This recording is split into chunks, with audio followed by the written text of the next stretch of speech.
friends, my name is Gabrielle and welcome to FrumiousReads. And my goodness, today is March 18th and I did not realize that Obsidio was released today. So for those of you who don't know, I am a huge fan of the Illuminae Files, which is a series that is written by Amy Kaufman and Jay Kristoff.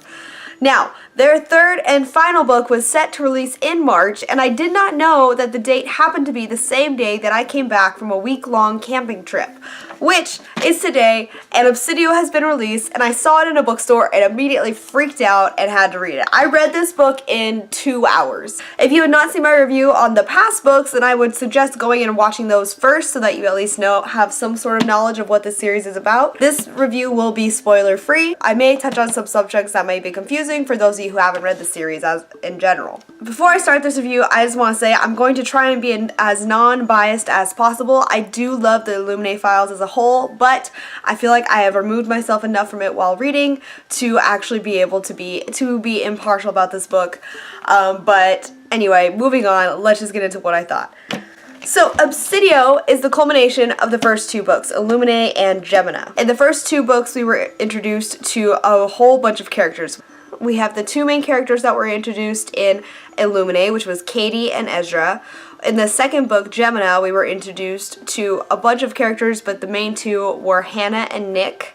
And then, in this third book, we are introduced to Asha and Rise. It takes all these characters and puts them together in a situation where they are all actually confronting each other and meeting each other and sharing knowledge. They are still on the run from this massive technological company known as Bitech, who is a company that originally saw Katie and Ezra being forced off their home planet. It is the company that allowed for illegal drug trade, as is what happened in Gemina. And in this third book, we learn that it has essentially occupied Carenza and has been just doing mass murder and forcing people to work and live in terrible conditions. And it is in this book and on Carenza that all of these characters finally come together and they have this massive battle with Bitech. All of the pros. What I love about the Illuminae Files was that it takes a really complex premise. It takes their really creative way that they tell the story, which is very visual and jumps from many perspectives, and it continues that throughout the entire series. So they did a really good job with continuing that, especially when it comes from 2 different authors. I think that without having that visual storytelling effect, the whole series itself would be overall lacking and it wouldn't have come across as strongly as it does. So I think that that is definitely a trend that continues in this book. The plot of Obsidio itself, its overall, how it's done, I think is fantastic. I really enjoy all of the conflict that was in this book, and I feel like it wrapped up a lot of the problems really well that we faced in the entire series. All of the scenes that had all the characters meshing and communicating and interacting with each other, that was done fantastically. It kept true to the characters' personalities without like smoothing ways or making certain people interact in ways that wouldn't seem natural. So I really enjoyed seeing that they kept true to each character and each character's personality while also having them come together to form this team. And it's not something that works out perfectly, it's something that shows that they have conflicts with each other and they don't agree with each other at all, and some people still argue and fight the entire time, but they're all able to come together when it comes to this massive undertaking of confronting Bitech, and I think that was really well done. The ending itself was great. It wrapped up everything that the series has been building up to. I believe this ending is perfect for the series. It is not one that it seems forced. It doesn't seem like they're just making it a good ending. It seems like it's one that's naturally, like it has come to this conclusion naturally. I would love to know the process that went into writing this book, because of the continuation factor and how they must have had, like, I just would love to know what went on behind the scenes in order to get this continuation clearly and well done. Now, I've said all the pros. I've loved this book. I think that the plot was great. I loved the interactions between characters in this book and how they kept true to the characters they had introduced, as well as they really did a good job of developing the new characters that they brought in this final book. Now, cons. As much as I love this series, I will address some of the flaws that I did have while reading this series. The third and final book is always a hard time to introduce new characters that we actually care about. You know, when you come to the finale, when you come to a book knowing that it's the very last one in a series, you want to see all of the characters that you love and have grown attached to and how they approach their final conflicts and their overall resolution.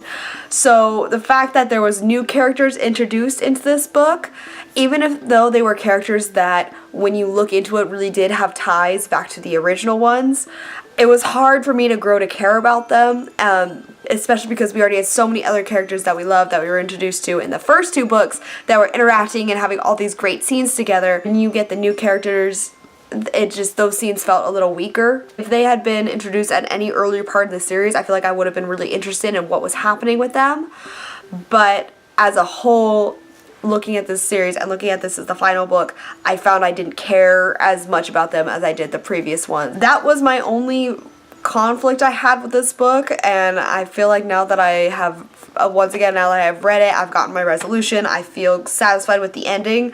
If I go back and read this book again, I will enjoy those characters more, but on my first time reading through it, getting all these new introductions, not starting off with people that I'm already familiar with in the series, that is something that I had a hard time really immersing myself in, and I found those parts seemed slower and I just wanted to skim and skip past them. Overall, I loved Obsidio. I'm so glad that I just happened to go to a bookstore and find this book.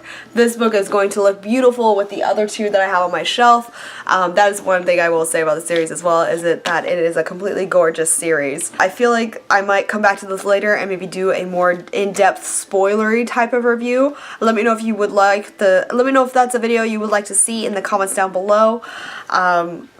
But for right now, my mind is still kind of reeling. I literally just finished this book and wanted to get all my opinions out there before I forgot them all, or before I had too much time to think on them and maybe overanalyze everything I was saying. So if you guys have read this book, let me know what you think in the comments down below. Are you satisfied with how the series ended? Is there something that you wish had happened that didn't happen?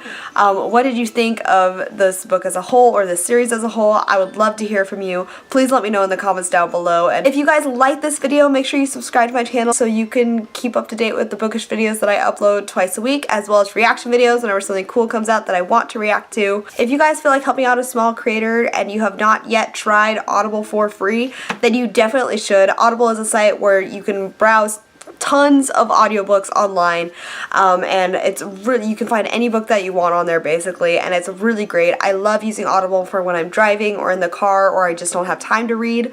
And if you use my audibletrial.com/frummius link, which is in the description down below, you will receive 30 days of Audible as well as your first book for free, and I will get a small bit of commission, which really just helps me continue to build the massive amount of books that I have on my shelf, and overall just help fuel my reading addiction. So yes, if you guys have not yet checked out Audible, then use my link in the description below, give it a try, let me know what you think of it, and I would really appreciate it if you could. But for now, that's all I have for you guys today. Thank you guys so much for watching this video. If you like it, then make sure you subscribe to my channel. I upload Bookish videos twice a week, as well as reaction videos whenever something cool comes out that I want to react to. Thank you so much for watching, and I will talk to you guys later. Okay, bye.